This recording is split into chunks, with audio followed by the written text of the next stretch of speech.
প্রশ্নটা হলো তোমার এই যে অনুষ্ঠান জবাব চায় বাংলা, আমি বলছি 2026-এ জবাব দেবে বাংলা।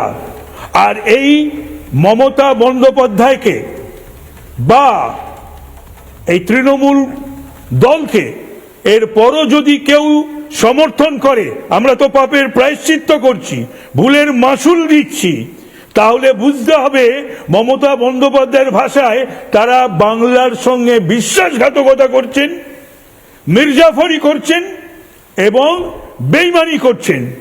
আজকে 15 বছরে গাছের চারা পুঁতে এলেন, ধানের চারা বীজ ছড়িয়ে এলেন।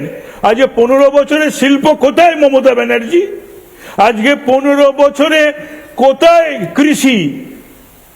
সিপিএম বামফ্রন্ট তবুও একটা স্লোগান দিয়েছিল যে কৃষি আমাদের ভিত্তি, শিল্প আমাদের ভবিষ্যৎ। 15 বছরে স্লোগান কি এই সরকারের? কোন স্লোগান? স্লোগান হচ্ছে যে দুর্নীতি আমাদের ভিত্তি আর তোলাবাজি হচ্ছে আমাদের ভবিষ্যৎ। বাংলা কি এই জায়গায় থাকবে নাকি?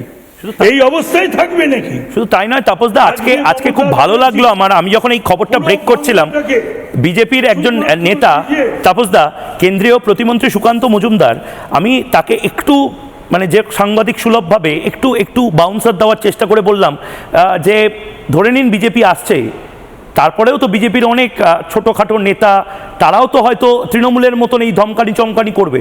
সুকান্ত মজুমদার অন রেকর্ড আজকে রিপাবলিক বাংলায় বললেন, ময়ূক আপনি শুনে রাখুন, এটা অন রেকর্ড থাকলো, যদি টাটা আবার সিঙ্গুরে ফেরে বা যে কোনো জায়গাতে শিল্পপতিরা এরকম কারখানা করে, আর যদি কোনো মাঝারি শ্রেণীর বা লোকাল বিজেপির নেতা এই তোলাবাজি বা ঝমক চমক দিয়ে কারখানার গেটে তালা আটকানোর চেষ্টা করে বা বলে ইট ফেলতে দেব না, প্রথমে এত লাখ টাকা দাও, তার নাম, তার ঠিকানা সমস্ত কিছু নিয়ে তখনই তাকে শ্রীঘরে পাঠানো হবে। আমরা কোনোভাবে এটা এনকারেজ করব না।